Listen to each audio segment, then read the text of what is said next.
So, one of the biggest debates within the space of comic books and superhero media overall has been centered around Batman's no-kill rule.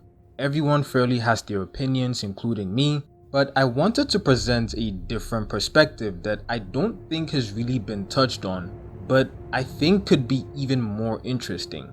Now, I'm not going to sit here and act like this debate hasn't been addressed in canon because it quite literally has multiple times, with different reasons ranging from his compassion and belief that anyone can change, to his fear of being corrupted and going too far, or his fear of not being able to stop killing once he goes down that road, or the fact that it might be a trauma thing that makes him almost physically incapable of killing.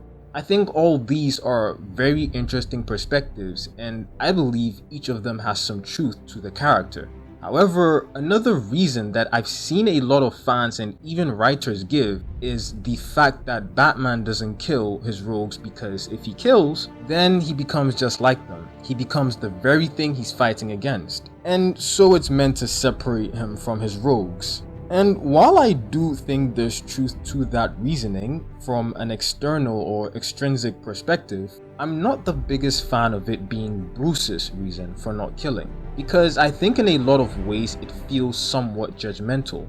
Now, this is me speaking strictly from Bruce's perspective. This is my perspective on his perspective. Yeah, that sounds stupid, but stay with me.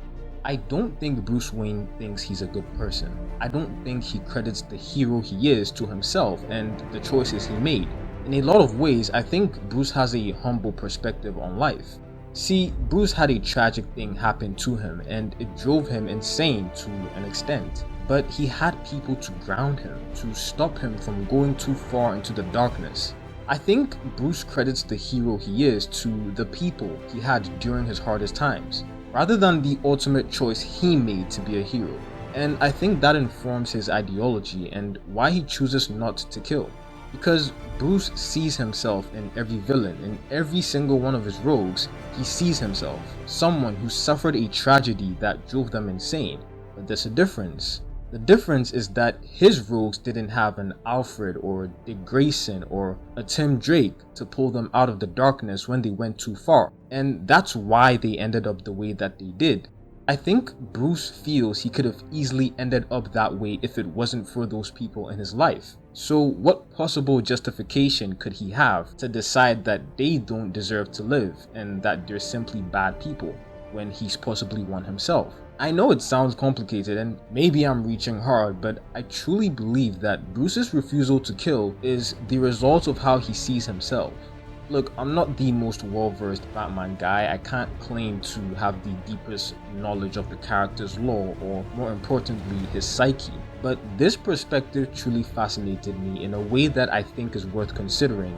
I don't view Batman as a judgmental hero. I view Batman as a compassionate hero, be it in a twisted and maybe somewhat selfish sort of way, and that's why I find it hard to subscribe to the notion of him separating himself from his rogues. Because on the contrary, I think he tries to identify himself in them. So why would he make that judgment when he himself is guilty of the same crimes? So that's just my perspective on Bruce's perspective. I just wanted to share my opinion on this very intriguing debate. I'm officially on a search for knowledge on Batman's psyche. But anyway, yeah, thanks for watching and let me know what you think.